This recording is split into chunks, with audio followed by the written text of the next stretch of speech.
Have you ever been listening to the radio and you hear that one song that makes you feel completely seen? A song that says everything that you want to say, but you're scared to? Hi there, I'm Chris with a K, and welcome back to This Week in Queer History, where we celebrate queer moments and icons from the past that I wish I knew as a young gay kid growing up in conservative America. This week, we're exploring the Indigo Girls, yay! And we're looking at their amazing impact on queer culture.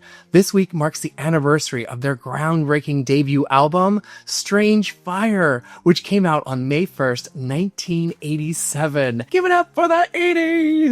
From folk harmonies to fearless activism, let's get into how these two incredible musicians help shape queer visibility and identity.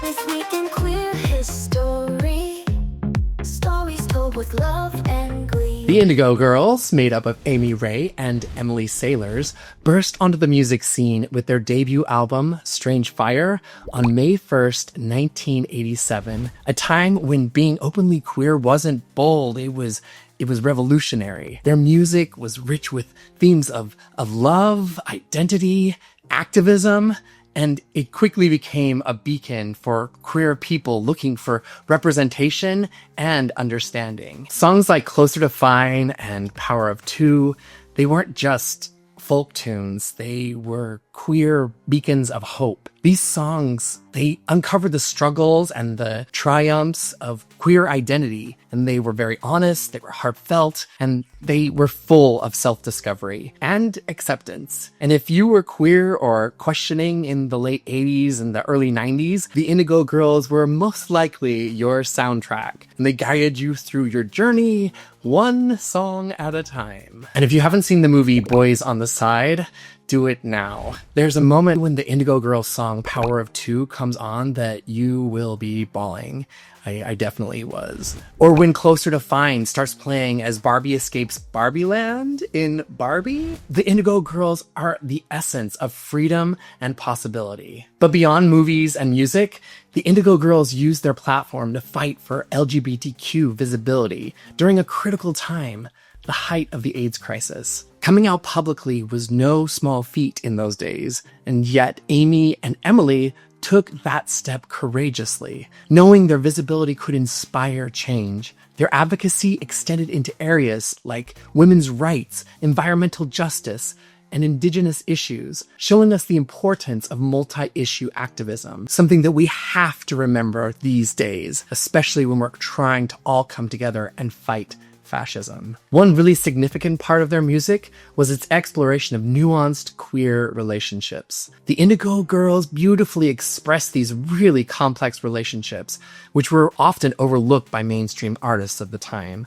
And they didn't shy away from the ups and downs of queer love and friendship. Instead, they celebrated these relationships openly and authentically. They broke stereotypes within the music industry, showing that queer musicians and music could be mainstream. Their authenticity resonated widely, influencing not just queer listeners, but straight and cisgender audiences too. Starting conversations about acceptance and inclusivity, they bridged cultural divides, giving space for queer narratives to flourish within mainstream music culture, while also educating their listeners on diversity and empathy through their powerful storytelling. Celebrating the anniversary of Strange Fire is more than nostalgia. It's a reflection on the strides we've made as a community, inspired and propelled by artists like the Indigo Girls. Their music, activism, and relentless pursuit of justice created lasting ripples in queer culture, establishing them as icons not just in music, but in the broader landscape of social change. Ooh, the Indigo Girls. They were the soundtrack of my college years. Coming out, road trips, boyfriends, gay movies. They were everywhere. And Clifton had moved to my college town from the big city. This was the beginning of my second year of college, and he was ready to shake things up. Clifton was out, proud and unapologetically himself. And he saw our sleepy little Utah town, and he didn't see limitation.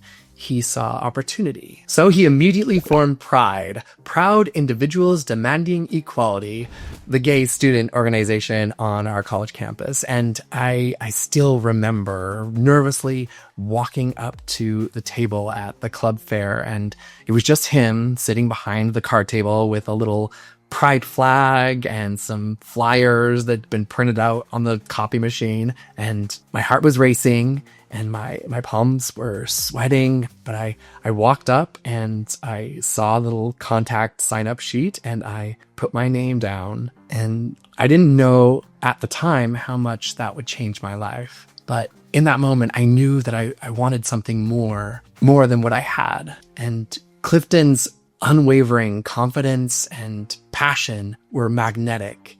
And honestly, his courage was incredibly sexy.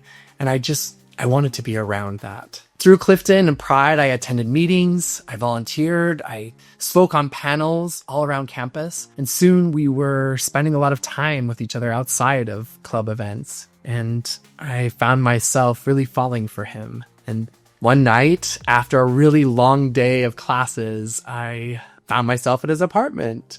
And we were laughing, talking, had a bottle of red wine, and playing was the Indigo Girls live concert album. And it was in the background with its recorded cheers and all the beautiful harmonies. And in that magical moment, sitting there with Clifton, I started to believe that gay romance and everlasting love was possible, even for a little gay kid like me. Songs about women loving women gently unfolded around us, creating an atmosphere that felt revolutionary and safe. It was of these two incredible artists were personally reassuring me that queer love wasn't just possible, it was beautiful, powerful, and absolutely worth believing in. Images painted by their songs, like waiting at a window for a lover in Least Complicated, or the emotional pull of returning to someone special, like in Tangled Up in Blue, or the deep connections that we all share echoed in their timeless song, Galileo.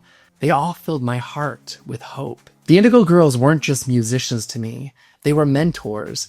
They showed me what queer life could be. Their intertwined voices and heartfelt lyrics put inside me the confidence to imagine a life filled with authentic love and partnership. I'm forever grateful to Amy and Emily, not just for their amazing music, but for giving a scared little hopeful college kid the strength to dream bigger and to love deeper. Their music underscored my early relationships. They provided comfort during lonely nights and became an enduring part of my journey towards self-acceptance. So what's your Indigo Girls story? Did their music inspire you on your journey? Drop your thoughts in the comments. We'd all love to hear them. And don't forget, there's always more queer history. Just click this little video right over here. And if you still want more, join the newsletter. Link is down in the description below. Until next time, stay strong, stay bold, and keep making history.